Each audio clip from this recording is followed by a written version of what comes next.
কিশোরগঞ্জ থেকে আসছেন লাকি বিনতে রেজা।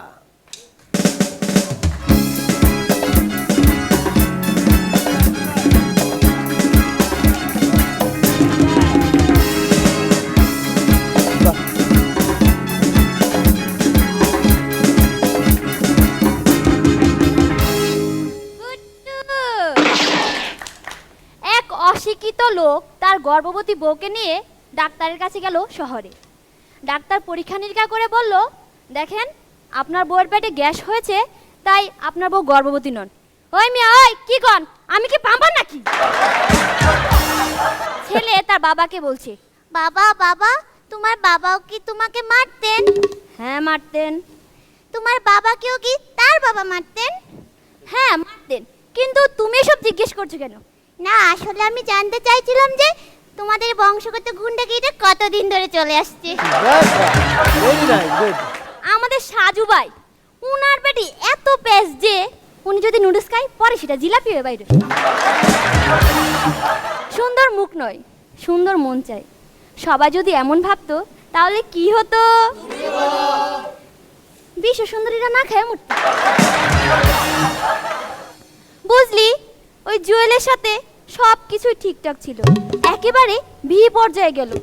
যেই কাজী সাহেব আমাদের বিয়ে পড়াতে আসলো, সে জুয়েল উঠে দিল দৌড়। কেন রে, সাহস হারিয়ে ফেলেছিল বুঝি? না রে, সাহস ফিরা পাইছিল। আমাগো তারেক ভাই ওই দিন রুমে সিগারেট খাইতেছিল, তো তার মা এসে বলল, কি তারেক, রুমে এত ধোঁয়া কিসের? না মা, মানে কয়েল জ্বালাইছিলাম আর কি। ও বাবা, এমন কয়েল জ্বালাইস না যাতে মশার ক্যান্সার হইতে পারে। আচ্ছা, স্পাইডারম্যান যদি আমাকে অপরাধী ভেবে তার জালে আটকে ফেলে, তাহলে আমি তাকে বলতাম, ধন্যবাদ বন্ধু মশাইটা উপহার দেওয়ার জন্য। আমাদের মিরু ভাই, উনি এক সাধু বাবার কাছে গিয়ে বলল, সাধু বাবা, সাধু বাবা, আমি আমার বউয়ের যন্ত্রণা আর সহ্য করতে পারছি না, আপনি একটা উপায় বলে দিন। বৎস, উপায় যদি আমার জানা থাকতো তাহলে আমি কি এই জঙ্গলে থাকতাম? নিপুণ আপু, আজকে আমি ওই জায়গাটাতে যাব যেটাতে আমি কোনো দিন যাইনি। আমি আজ স্কুলে যাব, পড়তে নয়, বয়ফ্রেন্ডের সাথে দেখা করতে। সাজুবাইদের বাড়িতে ওই দিন এক সুন্দরী মেয়ে আসলো। সাজুবাই তো মেয়ের চোখের দিকে তাকে আর চোখ ফিরাতেই পারছে না।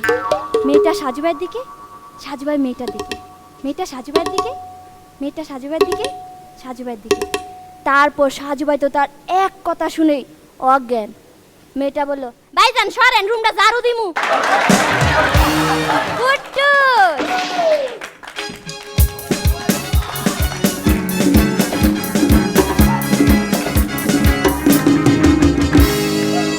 এটা কি বললা তুমি? এই পাঁচ লাইনটার জন্য আমি প্রস্তুত ছিলাম না। আমি আরো খুঁজছিলাম যে মেয়েটা কোথায়। যাক, আপাতত ওই মেয়েটা নিশ্চয়ই নিপুণ ছিল না? নিপুণ প্লিজ। এই যে বলেন, মানুষ কত কি স্বপ্নে দেখে সত্যি। যে মানে আমি সেখানে ঝাড়ু দিচ্ছি। ওয়াও, এটা হতেই পারে না। In your dream. অ্যাবসার্ড। তুমি তো নিঃসন্দেহে খুব ভালো পারফর্মার, এটা তো বলার কিছু নেই। আজকে তোমার পারফরমেন্স অনেক অনেক ভালো ছিল। আর তুমি যে ডলের মতো ঢুকলা, এইভাবে ঢুকে নিজেকে প্রেজেন্টেশন, কঠিন জিনিস, বাট তুমি খুব সুন্দর করে করেছো।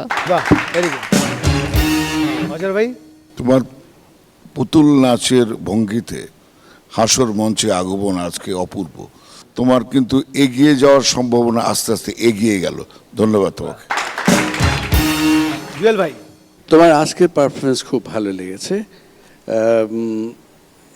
সবচেয়ে প্রথম বলবো যে তুমি আগের ভুল থেকে একটা শিক্ষা নিয়েছো, সেটা তোমার রানিং গ্যাগ কোথায় ব্যবহার করতে হয় তা অন্তত একটা জায়গায় শিখেছো। সব শেষে যে তুমি গুট্টু না ভুট্টু তুমি যাই বল না কেন, সেই কথাটি জোরের সঙ্গে বলে আগের যে শক্তি হাসির সেটাকে বাড়িয়ে দিয়েছো। তার আগের দুটো কিন্তু আগের মতোই ফল ফ্ল্যাট হয়েছে।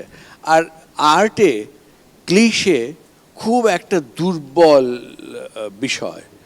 যে জিনিসটি আমরা আগে জানি, যে জিনিসটি আমি আগে লিখেছি বা বলেছি বা করেছি, সেটা বারবার বলা মানে আমার তহবিল ফুরিয়ে গেছে, তা তো নয়।